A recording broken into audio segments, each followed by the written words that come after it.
Hello, my name is Hunter Cooperman, and I'm one of the programmers on FTCT 11454, the Penguineers, and this is our Control Award submission video. Today I wanted to highlight two of our many key algorithms, as well as show you an autonomous path.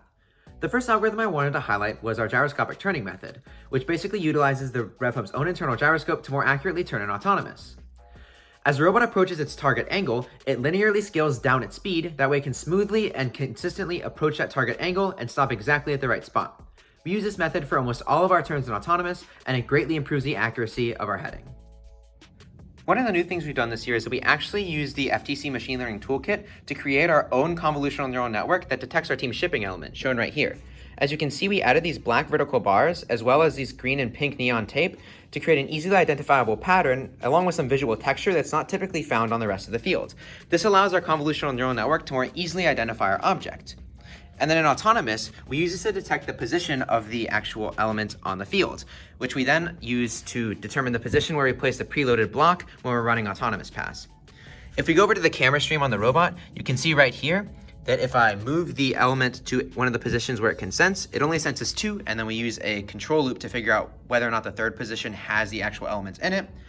I can update the frame here, and you can see that it senses the element right here. And then again, if I move it over here, we can also see that again, it senses the element with about a 92% confidence rating. In order to create the model, we began by taking videos of the element at various lighting conditions and angles.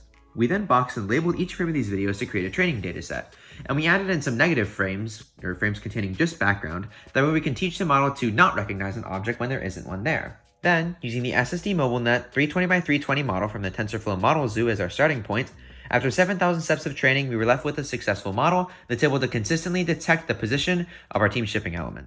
So here we're going to show you one of our basic autonomous paths. So as you can see, it starts by using the webcam mounted underneath the robot to detect the position of our team shipping element, and then it drops the preloaded box into the appropriate section. So you can see it was loaded onto here, and then it dropped the box into the appropriate position, scoring us a 20-point bonus. Now the robot moves on to deliver one of the ducks from the carousel, which it's doing right now. And then it backs up and uses our gyroscopic turning method to accurately turn a route 90 degrees, strafes over here, and goes into the warehouse to get the parking bonus, scoring essentially the maximum number of points that a robot can score on its own in autonomous.